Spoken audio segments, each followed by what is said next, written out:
Dans l'esprit même de l'école, nous sommes très ouverts à établir des partenariats avec l'extérieur et on a eu la chance d'avoir d'anciens collègues de l'établissement qui évoluent dans le milieu des personnes âgées et qui ont voulu rencontrer nos étudiants pour partager avec eux une expérience autour de la musique.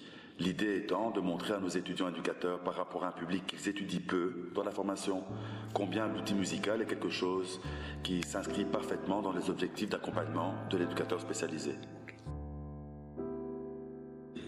Alors moi, ce que j'ai beaucoup aimé, c'est que les intervenants ont apporté beaucoup de vécu et ça a permis de mettre des images sur toute la théorie qu'on voit en cours. Et c'est très rassurant et en fait, maintenant, on voit concrètement ce qu'on va faire plus tard et c'est vraiment très intéressant.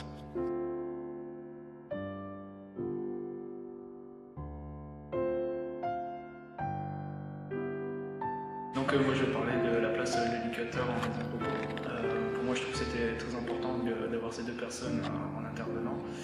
Ils nous ont montré qu'il fallait absolument avoir un éducateur dans les maisons de repos parce que les personnes âgées ont autant besoin d'aide que les enfants, que les personnes handicapées. Et que ça apporte à aller un petit plus à la maison de repos d'avoir un éducateur. Ça enlève une surcharge de travail aux infirmières. Dans le sens où il y a de l'animation, il y a de l'éducation, avec un éducateur absolument là pour ça en fait.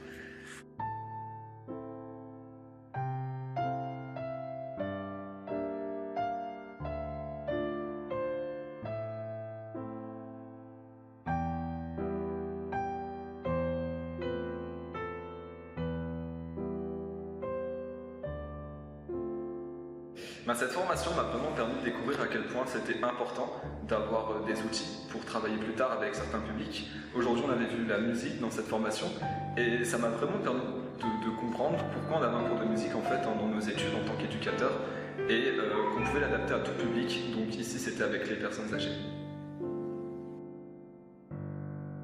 Alors moi j'ai surtout retenu, les intervenants ont beaucoup insisté sur le fait que quand on avait une idée avec un public en particulier, même si on n'est pas sûr, il faut essayer, il faut oser, il faut faire des tests et puis après améliorer, voir ce qui a marché, ce qui n'a pas marché, améliorer et qu'il y avait ça et puis aussi le fait que ce public-là, finalement, on en parle en cours, mais pas autant que des personnes handicapées ou des enfants.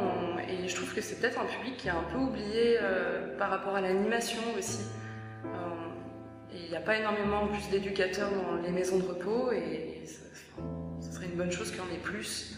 Je pense qu'il y a plein de choses à faire avec ces personnes-là. Bonjour, petit déjeuner. Oh, il fait noir, c'est pas possible. Dites non, écoutez, qu'est-ce que c'est ça ici, belle? Il est 8 h et vous êtes toujours dans le noir, mais c'est infernal, ça, mais qu'est-ce qui se passe?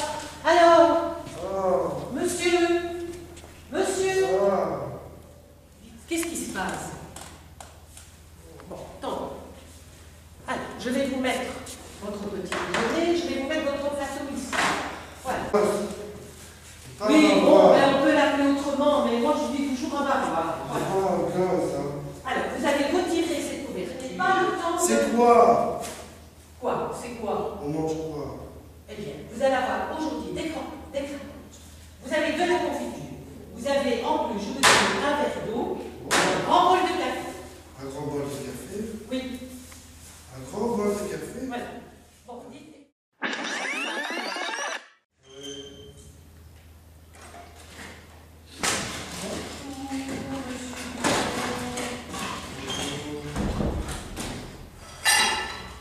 Écoutez, je vais allumer parce que je viens distribuer des petits déjeuners. Déjà? Mais oui, écoutez, il est déjà 8 h.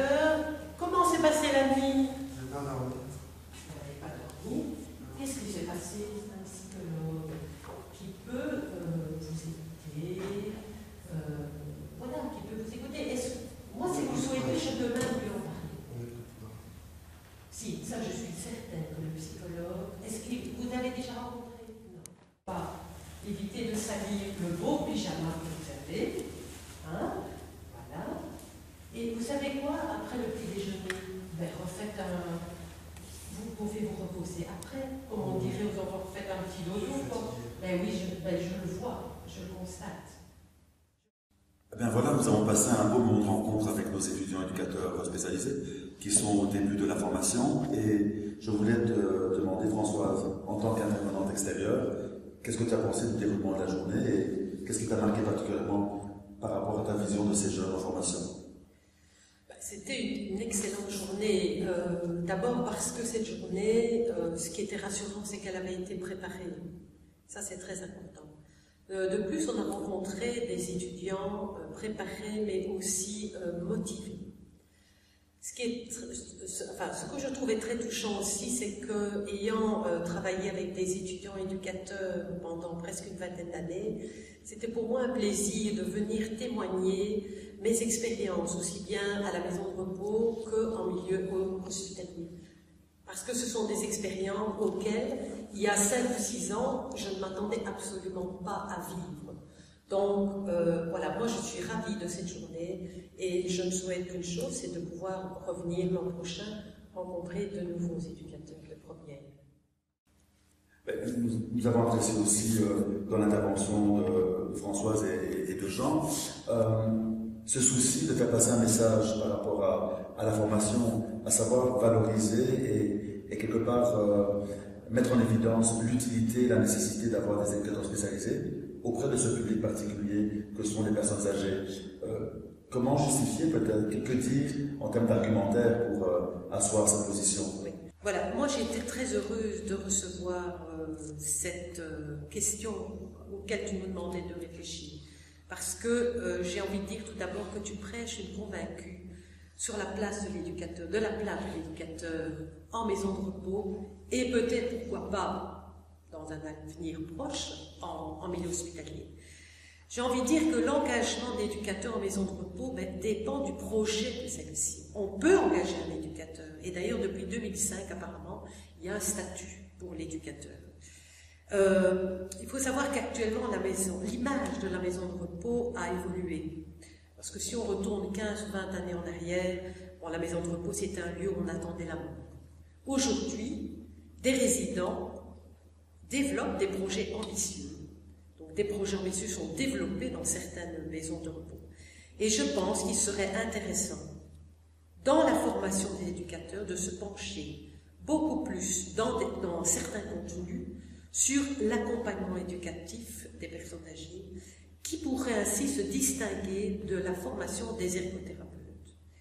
Pour moi, la personne âgée a encore besoin d'apprendre, elle a besoin de s'émerveiller, de se lancer des défis, de mettre à profit son vécu, ses compétences, de dépasser l'occupationnel et de continuer à vivre en tant qu'être humain.